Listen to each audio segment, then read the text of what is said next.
ഈ ഒരു ഹിന്ദുവായ ഏതോ ഒരാളെ മലപ്പുറം ജില്ലയിൽ വെച്ചിട്ട് ഞങ്ങൾക്ക് അയാൾ വേണ്ട, ഞങ്ങൾക്ക് ഞങ്ങളുടെ മതത്തിലുള്ള ആൾ തന്നെ വേണമെന്ന് വാശി പിടിച്ച് കുട്ടി കുഞ്ഞടക്കം ആബാലവൃദ്ധം എല്ലാ താത്തമാരും റോട്ടിലിറങ്ങി ബഹളം ഉണ്ടാക്കിയിട്ട് അവിടുത്തെ സ്ഥാനം. സുഹൃത്തുക്കളെ, നിങ്ങളിപ്പോ തുടക്കത്തിൽ കേട്ടത് ഞാൻ ഈ ഒരു സംഗിണി ചേച്ചിയെ കുറിച്ച് മുമ്പ് പറഞ്ഞിട്ടുണ്ട്. ഈ സംഗിണി ചേച്ചിയുടെ ഒരു കുണവാധികാരാണ് നമ്മൾ ഇങ്ങനെ കേട്ടുകൊണ്ടിരിക്കുന്നത്. ഞാൻ അതിനെ കുണവാധികാരം എന്നേ പറയുള്ളൂ കേട്ടോ. കാരണം മാന്യമായ വർത്തമാനമൊന്നുമല്ല, ഒരല്പം ബോധമുള്ള വർത്തമാനം എന്നല്ല ഈ പറഞ്ഞുകൊണ്ടിരിക്കുന്നത്. കഴിഞ്ഞ ദിവസം സുരേഷ് ഗോപി വന്നിട്ട് ഒരു വലിയ വിഷയം എടുത്തിട്ട് നമുക്ക് എല്ലാവർക്കും അറിയാം. താഴ്ന്നജാതിക്കാരെ ഭരിക്കാൻ വേണ്ടിയിട്ട് നമ്പൂരിമാർ വരണമെന്നും നമ്പൂരിമാരെ ഭരിക്കാൻ വേണ്ടിയിട്ട് താഴ്ന്നജാതിക്കാർ വരണം എന്നുള്ള ഒരു മഹത്തായ സങ്കല്പമാണ് സുരേഷ് ഗോപി ചേട്ടൻ മുന്നോട്ട് വെച്ചത്. എന്തായാലും അത് മഹത്തായ സങ്കല്പമാണോ, അങ്ങനെയൊക്കെ പറയാൻ പാടുണ്ടോ എന്നുള്ള രാഷ്ട്രീയ ബോധം പോലും സുരേഷ് ഗോപി എന്ന് പറയുന്ന മനുഷ്യൻ നേടിയിട്ടില്ലല്ലോ എന്നുള്ള സങ്കടകരമായ കാര്യമാണ്. അപ്പോഴാണ് അദ്ദേഹത്തെ ന്യായീകരിച്ചുകൊണ്ട് ഒരുപാട് സംഘടനകളൊക്കെ പുറത്തു വരുന്നത്. ഈ പറയപ്പെടുന്ന സംഘടന ഏകദേശം സുരേഷ് ഗോപി പറഞ്ഞ ആ ഉന്നത കുലയിൽ പെട്ട ആളുകളാണെന്ന് വലിയ പിടുത്തമല്ല കേട്ടോ. ചിലപ്പോൾ ഉന്നത കുലയിൽപ്പെട്ട ആളുകളൊക്കെ ആയിരിക്കാനുള്ള സാധ്യതയുണ്ട്. എന്തായാലും ഈ സംഘടന ചേച്ചി പറയുന്നതിനെ ഒന്ന് റോസ്റ്റ് ചെയ്ത് കളയാം എന്നുള്ള ഉദ്ദേശത്തിൽ മാത്രമാണ് ഞാൻ വന്നത്. ഒന്ന് കേട്ടോ കേട്ടോ. പട്ടികജാതി പട്ടിക വകുപ്പ് കൈകാര്യം ചെയ്യാനായിട്ട് ഏതെങ്കിലും ഒരു മേൽജാതിക്കാരൻ വരട്ടെ, അല്ലെങ്കിൽ അദ്ദേഹം ഉപയോഗിച്ച ഒരു ഭാഷ ഒരു ഉന്നത കുലജാതൻ എന്ന് മലയാള പദത്തിലുള്ളതാണ്. ആ വാക്ക് പറയാൻ പാടില്ലെങ്കിൽ ആ വാക്ക് മലയാളത്തിൽ നിന്ന് എടുത്ത് കളയണം. ഈ പട്ടികജാതി പട്ടികവർഗം എന്ന വാക്കും ഉന്നത കുലജാതൻ എന്ന വാക്കും ഇതെല്ലാം നമ്മുടെ മലയാള ഭാഷാ നിഘണ്ടുവിൽ ഉള്ളതാണ്.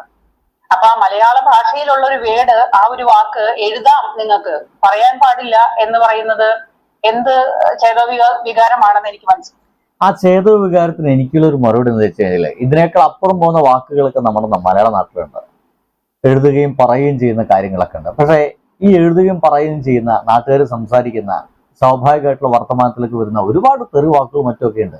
ഇതെല്ലാം ചില സ്ഥലത്ത് നമ്മൾ ഉപയോഗിക്കില്ല, നമ്മൾ നിർബന്ധപൂർവ്വം ഉപയോഗിക്കില്ല. ആ വാക്കുകളൊക്കെ നമ്മൾ അടച്ചു വയ്ക്കും. അതിന് പകരമായിട്ട് നല്ല വാക്കുകൾ ഉപയോഗിച്ച് നമ്മൾ സംസാരിക്കും. MP എന്ന് പറയുന്ന ഒരു സ്ഥാനത്ത് നിൽക്കുന്ന ഒരു മനുഷ്യനാണ്, അല്ലെങ്കിൽ സഹമന്ത്രി എന്ന് പറയുന്ന സ്ഥാനത്ത് നിൽക്കുന്ന ഒരു മനുഷ്യനാണ്. അദ്ദേഹം ചില സംഗതികളൊക്കെ ഓത്തൊക്കെ ചെയ്തിട്ടാണ് ഈ ഒരു അധികാരത്തിന്റെ തലപ്പത്തേക്ക് കയറി നിൽക്കുന്നത്. ജാതീയമായിട്ടോ മതപരമായിട്ടോ ആളുകളെ വേർതിരിച്ച് കാണില്ല എന്നൊക്കെ ഇദ്ദേഹം ഒരു എന്താ പറയുക നിശ്ചയദാർഢ്യ പ്രസ്താവനയൊക്കെ നടത്തിയിട്ടാണ് കയറുന്നത്. സത്യവാങ്മൂലമൊക്കെ ചെയ്തിട്ടാണ് കയറുന്നത്. എന്നിട്ടും ഒരു മടിയുമില്ലാതെ ഒരു രാജാവിനെ പോലെ അല്ലെങ്കിൽ ഒരു തമ്പുരാനെ പോലെയൊക്കെ പെരുമാറിക്കൊണ്ടിരിക്കുകയാണ് സുരേഷ് ഗോപി എന്ന് പറയുന്ന മനുഷ്യൻ.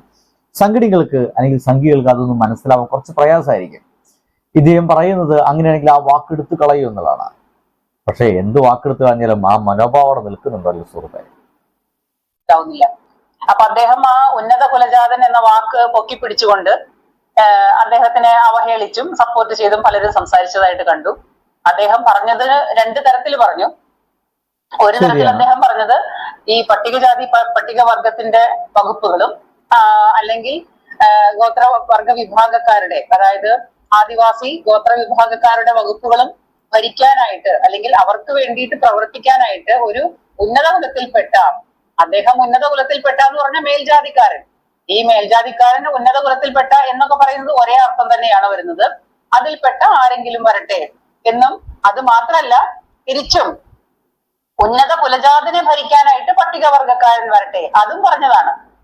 അപ്പോ പണ്ട് ഈ പറയുന്ന ഉന്നത കുലത്തിൽപ്പെട്ട മനുഷ്യര് അല്ലെങ്കിൽ ബ്രാഹ്മണിക്കൽ ഹെജിമണി എന്ന് പറയുന്ന സംഗതികളൊക്കെ ഇവിടെ നടമാടിക്കൊണ്ടിരുന്ന കാലത്ത് അന്ന് അനുഭവിച്ച അതേ വർഗക്കാര് അല്ലെങ്കിൽ അതിന് ഇരയാക്കപ്പെട്ട ആ മനുഷ്യര് ഇന്ന് അവരുടെ ഉന്നമനത്തിന് വേണ്ടിയിട്ട് പ്രവർത്തിക്കാനായിട്ട് അതേ മനുഷ്യര് വരട്ടെ അല്ലെങ്കിൽ ഉന്നത കുലത്തിൽപ്പെട്ടവർ വരട്ടെ എന്ന് അദ്ദേഹം പറഞ്ഞിട്ടുണ്ടെങ്കിൽ അത് ഒരു ഭാഗം മാത്രം വളച്ചൊടിക്കുന്നത് എന്തിനാണെന്ന് എനിക്ക് മനസ്സിലാവുന്നില്ല.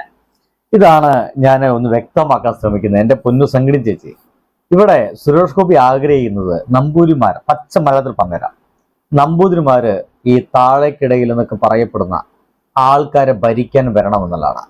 ഈ ഭരണമാണ് എൻ്റെ പൊന്നു ചേച്ചി, സംഘിണി ചേച്ചി, താങ്കൾ ഈ കുണവധികത്തിൽ പറയുന്ന ഈ ഒരു ഭരണമാണ് കാലങ്ങൾക്ക് മുമ്പ് 19ാം നൂറ്റാണ്ടിലൊക്കെ നമ്മുടെ കേരളത്തിൽ നടമാടിയിരുന്നത്. അതിന്റെ ഭാഗമായിട്ട് ഇവിടെ ഉണ്ടായിരുന്ന അധകൃത വർഗങ്ങളെന്ന് അവർ വിളിച്ചിരുന്ന ആളുകൾക്ക് നിരത്തിലൂടെ നടക്കുവാനോ നിവർന്ന് നടക്കുവാനോ വൃത്തിയായിട്ട് ഭക്ഷണം കഴിക്കുവാനോ ഭക്ഷണം ഒന്ന് കൃത്യമായിട്ട് ജോലി നേടിക്കഴിഞ്ഞാൽ അതിൻ്റെ ഒരു പൈസ കിട്ടുവാനോ, എന്തിനേറെ വിവാഹം കഴിച്ച തൻ്റെ ഭാര്യയോടൊപ്പം നേരം പോലെ കിടന്നുറങ്ങുവാനോ ഒന്നിനും സാധിച്ചിരുന്നില്ല. നിരത്തിലൂടെ നേരമ്പൽ നടക്കാൻ സാധിച്ചിരുന്നില്ല. ഒരു ചായ കടയിൽ നിന്ന് വാങ്ങിച്ചു കുടിക്കാൻ കഴിഞ്ഞിരുന്നില്ല.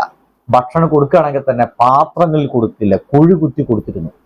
അത്തരം ഒരു സങ്കല്പം വീണ്ടും വരാൻ വേണ്ടിയിട്ടാണ് എൻ്റെ പൊന്നു കുണവാതിരിക ചേട്ടി നിങ്ങൾ ഇങ്ങനെ പറഞ്ഞുകൊണ്ടിരിക്കുന്നത്. ഇനി നിങ്ങൾ പറയുന്നത് ഇവരൊക്കെ ഭരിക്കാൻ വേണ്ടിയിട്ട് ആ നമ്പൂരിമാര് വരണം, അപ്പോൾ ആ പഴയ സംഗതി തിരികെ കൊണ്ടുവരണം. ഒപ്പം തന്നെ അതിനൊന്ന് ഐസിടാൻ വേണ്ടി രണ്ടാമത്തെ വർത്തമാനമാണ് നമ്പൂതിരിമാരൊക്കെ ഭരിക്കാൻ വേണ്ടിയിട്ട്, അത്തരം സംഗതികളൊക്കെ ഭരിക്കാൻ വേണ്ടിയിട്ട്, അത്തരം വിഭാഗങ്ങളെ ഭരിക്കാൻ വേണ്ടിയിട്ട് ഒരു താഴ്ന്ന ജാതിക്കാരെന്നൊക്കെ പറയുന്ന ആ സംഗതി വീണ്ടും മുന്നോട്ട് കൊണ്ടുപോകണം. അതായത് ഇവിടെ ആ ഒരു ജാതീയ സിസ്റ്റം വീണ്ടും തിരികെ കൊണ്ടുവരണം.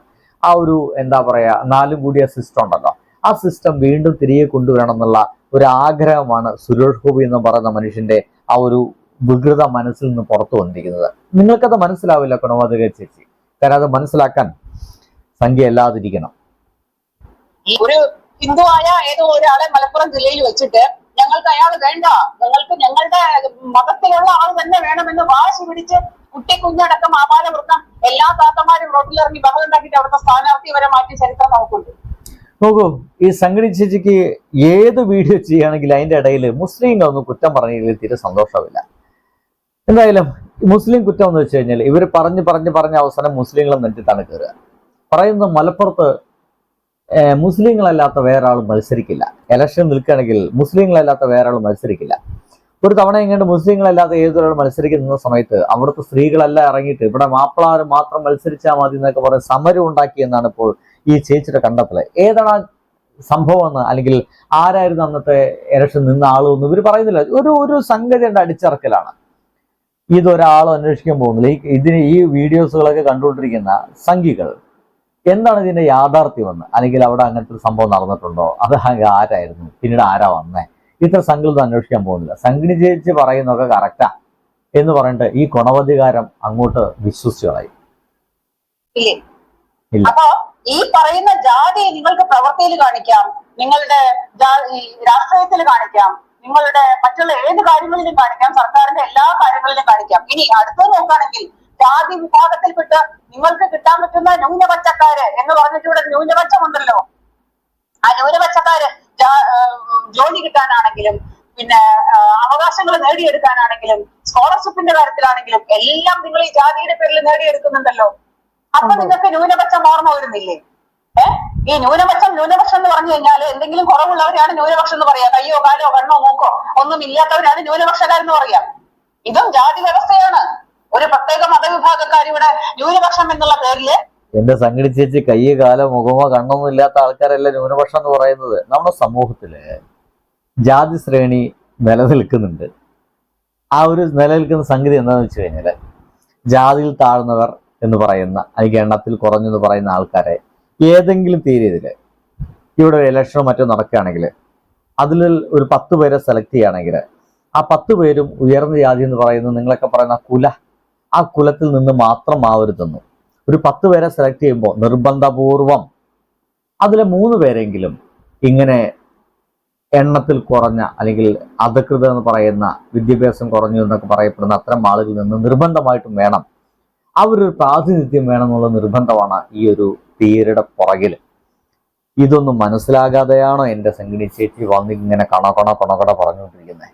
എന്തായാലും നിങ്ങൾക്കൊന്നും മനസ്സിലാക്കാൻ പറ്റാത്ത കാര്യമാണ്. നിങ്ങൾക്ക് ഇപ്പോഴും ആ പഴയ കാലഘട്ടം തിരികെ വരണമെന്നൊക്കെ ആഗ്രഹിച്ചുകൊണ്ടിരിക്കുന്ന സോക്കോളുടെ BJP ചിന്താഗതിക്കാരാണ്.